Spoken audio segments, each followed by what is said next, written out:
이 세상에 사는 모든 사람들에게는 크고 작은 근심과 고통이 쉴사이 없이 몰아치고 있습니다.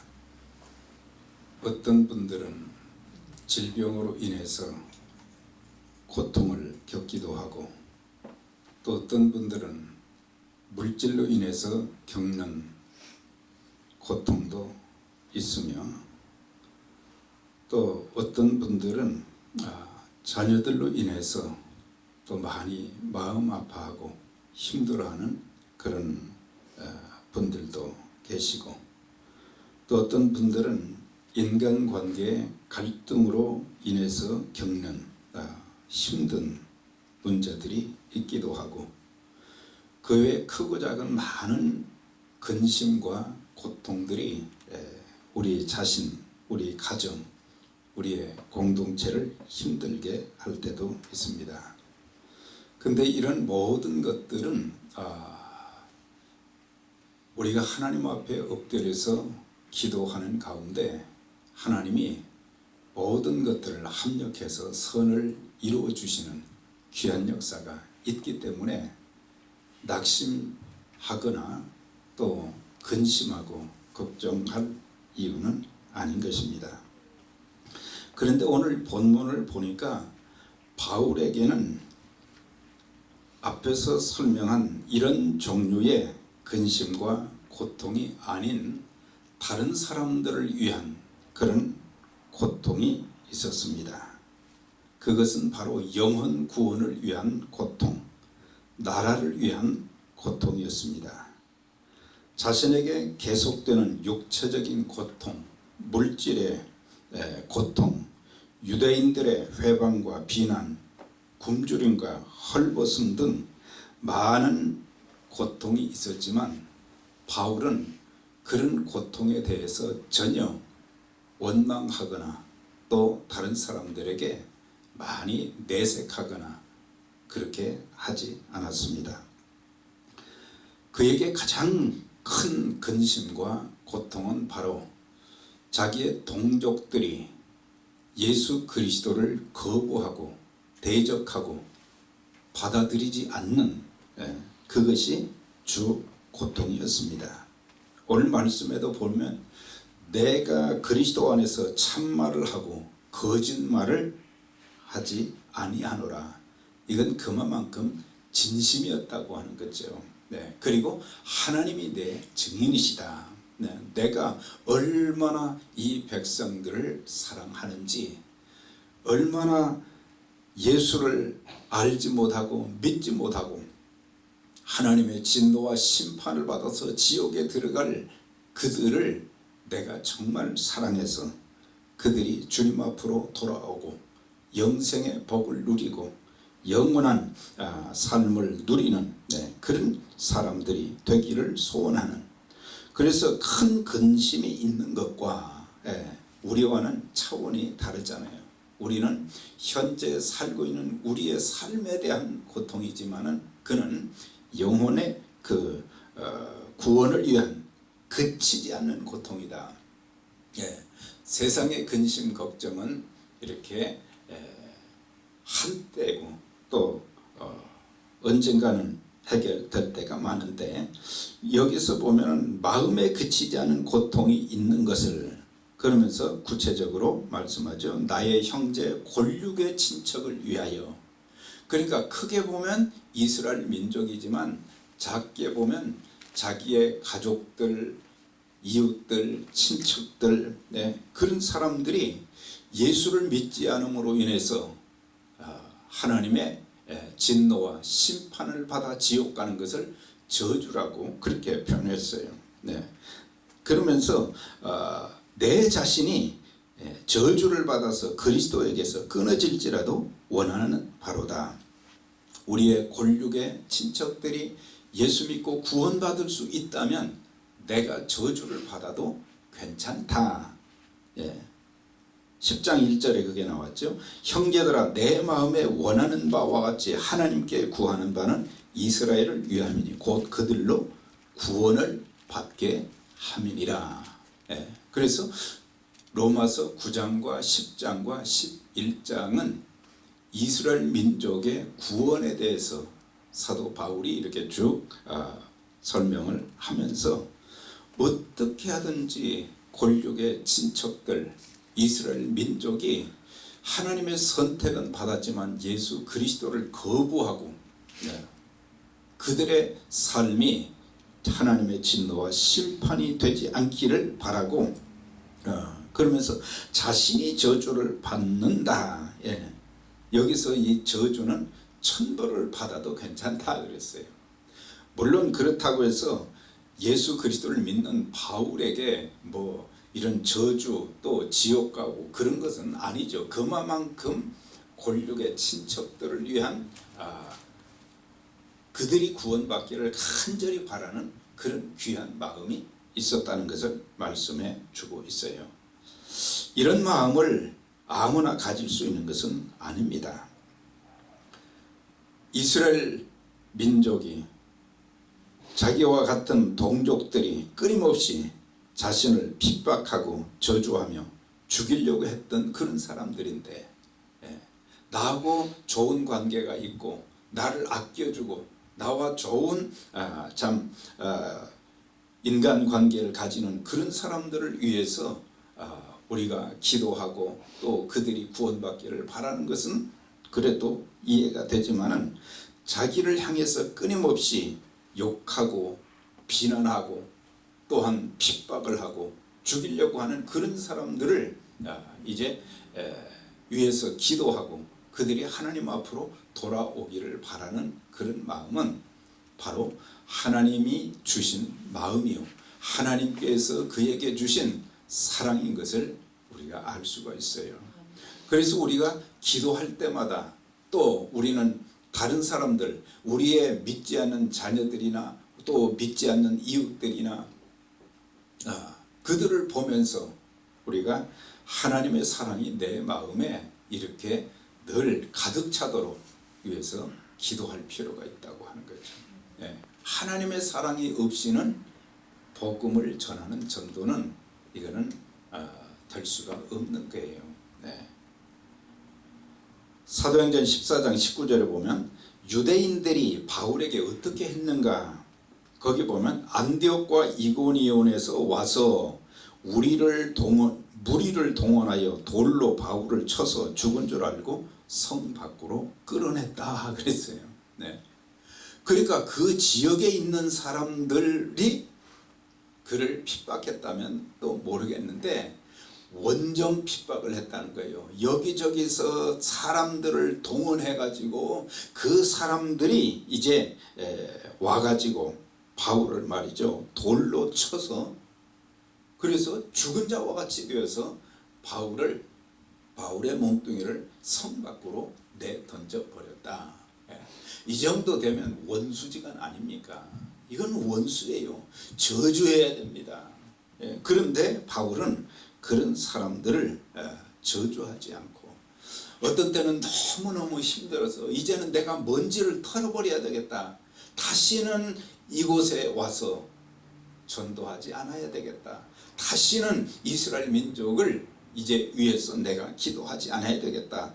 그런 마음을 가질 법도 한데 또 그런 마음도 들기는 들었는데 하나님의 사랑을 생각하면 하나님이 자기와 같은 핍박자 그리스도인들을 잡아 죽이고 감옥에 가두고 이런 악한 일을 행했던 그 자신을 하나님이 사랑하셔서 예수님 믿게 하시고 그의 인생관이 변하게 하시고 삶의 목표가 변화되게 하시고 그리고 자신을 사도의 직분을 주셔서 계속해서 이렇게 사용하시는 그런 것을 생각할 때마다 너무너무 감사한 거예요.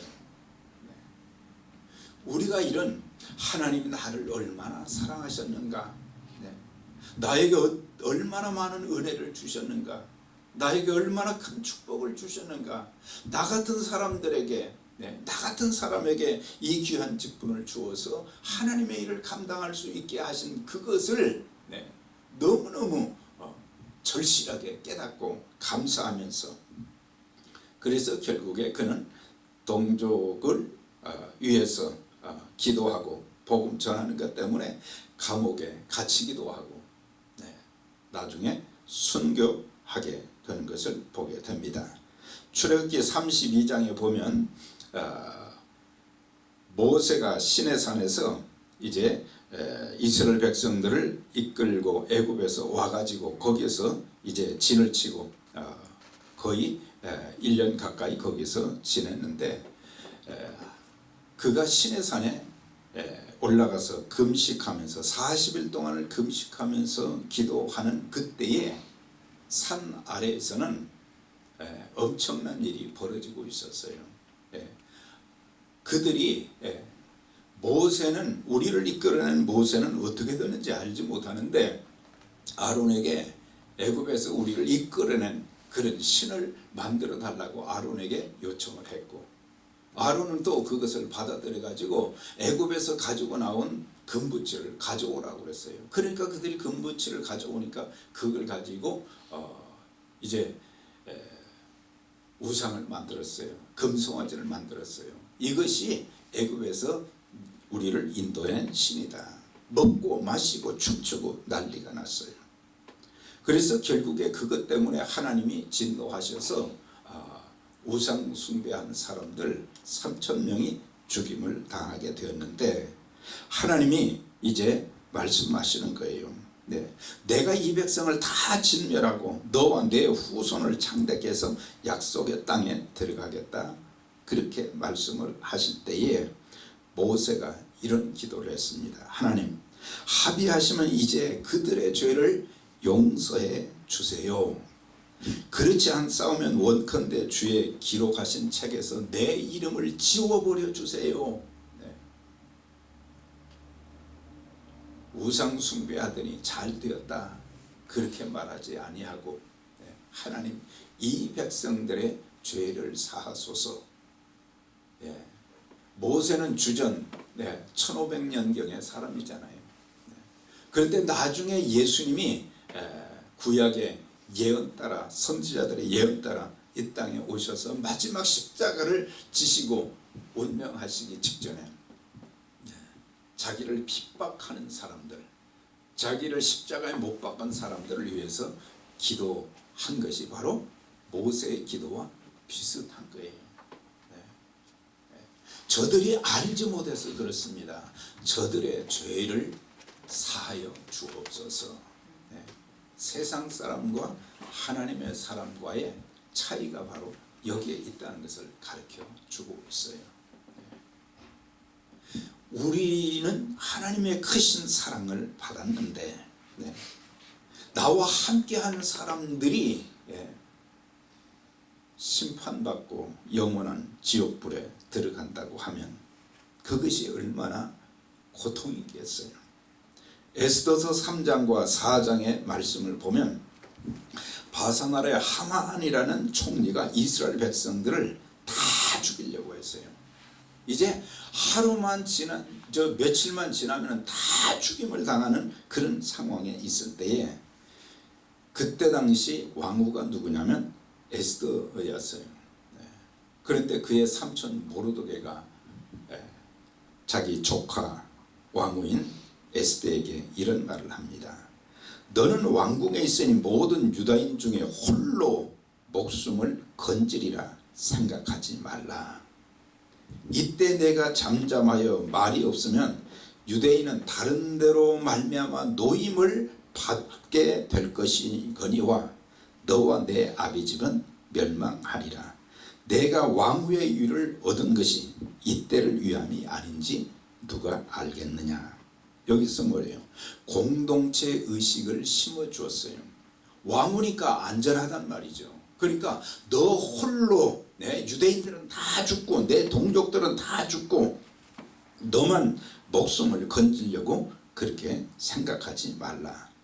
그리고 너 같은 고아가 특히 이스라엘 여자가 나라의 왕후가 될 수 있는 그런 특권이 어디가 있느냐. 하나님께서 왜 너를 그 자리에 앉게 해 주었느냐.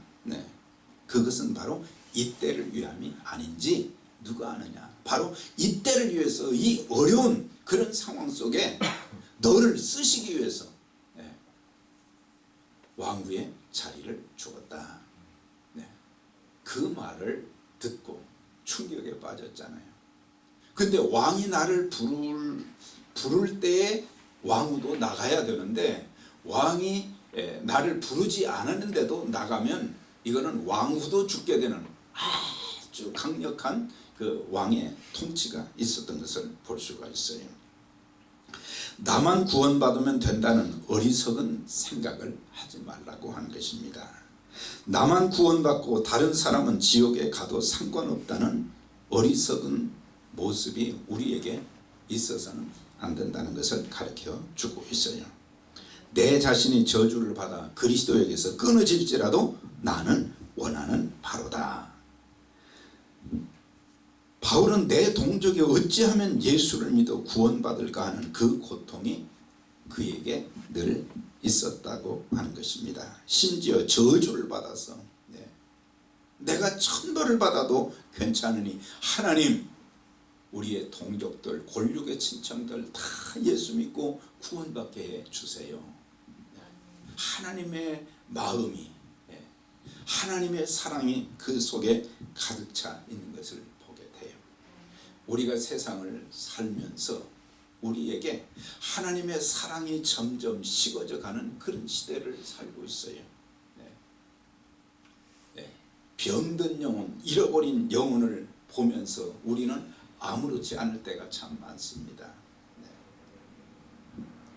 하나님의 마음은 모두가 다 예수 믿고 구원받아 천국 가게 되는 그런 마음, 저 사람이 예수 믿고 구원받아서 참 영생의 복을 누리면 좋겠다, 하나님 축복을 누리며 살면 좋겠다, 그런 마음이 있어야 된다는 걸.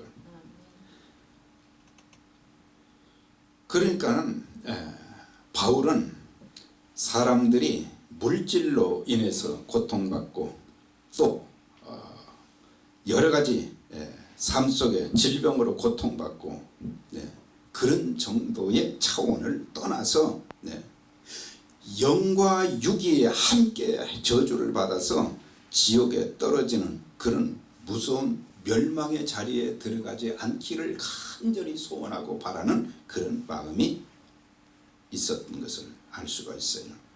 이런 간절한 기도와 아픔, 희생이 있을 때에 전도가 되는 것이다.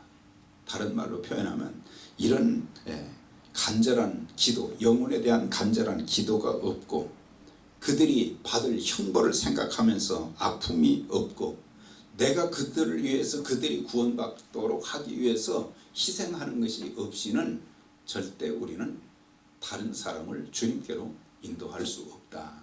그 말씀해 주면서 하나님 이번에 우리에게 그런 마음을 주시옵소서. 아멘. 하나님의 사랑으로 충만케 하시고 아멘. 한 영혼 구원을 위해서 저희들이 어떤 희생도 감수할 수 있게 해 주세요. 아멘. 누가복음 16장에 우리 주님께서 하신 말씀이 있잖아요. 한 부자가 있었어요. 이 땅에서 참 떵떵거리면서 늘 매일매일 먹고 마시고 잔치하는 그런 가정이었어요. 그런데 한 사람은 그 부자의 대문 밖에서 병든 몸으로 거기서 먹고 남은 찌끄레기 음식을 먹고 지내는 사람이었는데 이 두 사람이 다 죽었어요.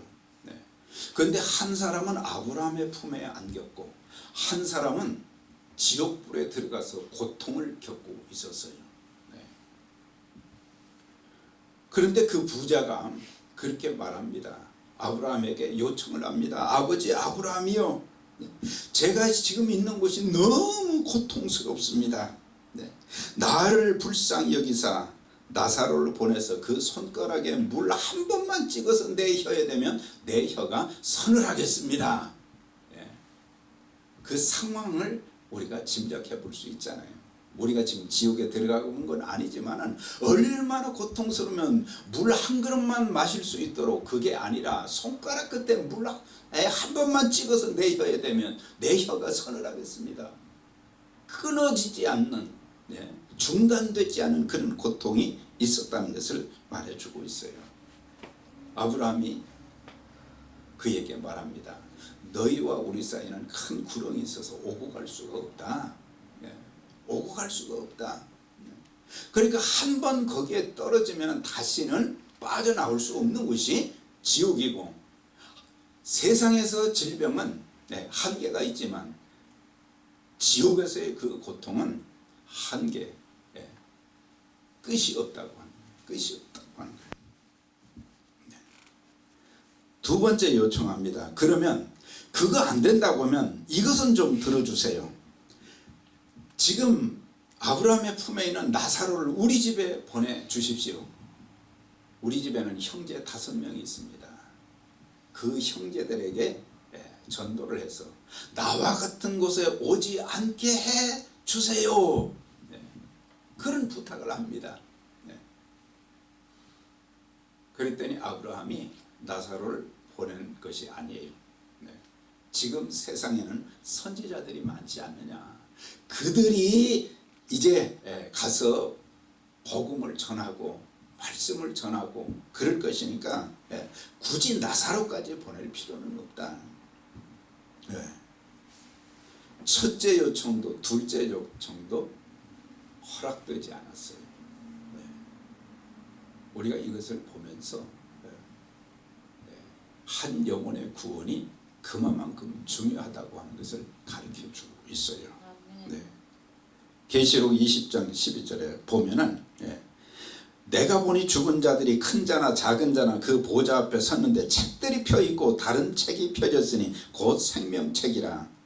죽은 자들이 자기 행위를 따라 책들에 기록된 대로 심판을 받으니 사망과 음부도 불못에 던져지니 이것이 곧 둘째 사망이라. 누구든지 생명책에 기록되지 못한 자는 불못에 던져지리라. 그러니까 두 개의 책이 있었다. 하나는 생명책이고 하나는 행위의 책이었다. 사람들의 행위를 보게 되면 절대로 구원받을 수 없다고 하는 거예요. 하나님 앞에 의로운 사람들이 어디가 있겠어요. 그러나 죄는 있고 허물도 있고 그렇지만 예수 그리스도를 믿는 자들에게는 하나님의 의가 전가되어서 그들에게는 하나님의 심판이 없게 되고, 그들의 이름은 예수님을 믿을 때에 하늘나라의 생명록에 기록이 되어지고 영생의 복을 누리게 된다는 것을 가르치면서, 누구든지 생명책에 기록되지 못하면 지옥불에 들어간다, 불못에 들어간다, 그것을 계속해서 반복해서 말씀하고 있는 것은 그만큼 우리가 이 땅에 살면서 내가 사랑하고 아끼는 그런 가족들, 이웃들, 골육의 친척들, 우리의 자녀들, 우리의 친척들 다 예수 믿게 해야 된다. 그걸 말씀해 주고 있어요. 이제 우리가 새벽 부흥회를 마치면서 여러분 점검해야 될 것이 있습니다. 우리가 말씀의 부흥도 있어야 되고 기도의 부흥도 있어야 되고 뭐 여러 가지 참 우리가 어떻게 살아야 될지 결심도 해야 되는데, 그 중에 첫 번째가 뭐냐, 나는 확실하게 구원받았는가, 정말 확실하게 너희가 믿음에 있는가, 너희 자신을 확증하라 그랬잖아요. 확증해야 돼요. 정말 내가 그날에 나는 구원받은 것으로 생각했는데 나중에 보니까 그게 아니었다고 그러면은 이거 어떻게 되겠어요? 나는 정말 구원받은 하나님의 자녀가 분명한가? 둘째는 나의 부모님, 우리의 자녀들은 다 예수 영접해서 구원받았는가? 우리의 자녀들, 우리가 잘 되기를 위해서 세상에서 출세하고 명예가 있는 그런 자녀가 되도록 우리는 기도를 많이 하고 있어요. 그런데 그보다 더 중요한 것은 우리 자녀들이 그들의 영혼이 구원받아서 예수님과 동행하면서 이 땅에서 하나님의 자녀로서 살아가고, 언제가 주님 이 땅에 오실 때 아니면 세상을 떠날 때 그들이 하나님 나라에 갈 수 있는가, 그렇지 못하다가는 네.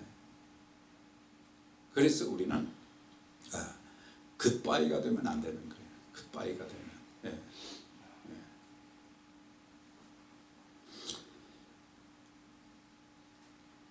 우리가 전도를 하려면 먼저 사랑의 마음으로 그치지 않는 고통의 마음을 가지고 기도하면서 복음을 전해야 된다. 그래서 그들이 어떻게 하든지 예수 믿게 해야 된다. 그 사람들이 나하고 친하고 나에게 잘 대해주고 나에게 유익이 되고 그런 사람들도 구원받아야 되지만 때로는 나를 핍박하고 힘들게 만드는 그런 사람들도 예수 믿고 구원받아야 한다. 그래서 바울에게는 세상적인 근심, 고통이 아니라 바로 동족들이 예수 믿지 않고 있는 그 모습, 하나님의 진노와 심판을 받아서 지옥불에 들어갈 그 사람들이 너무 불쌍한 거예요. 오늘 하나님의 그 긍휼과 사랑이 있어져서 이 땅에 사는 동안 우리가 더 많은 영혼들을 주님 앞으로 인도하면서 하나님 나라 확장에 귀하게 쓰임받는 저와 여러분들이 다 되시기를 주의 이름으로 축원합니다. 우리 다 같이 기도하겠습니다. 내일 아침은 금요일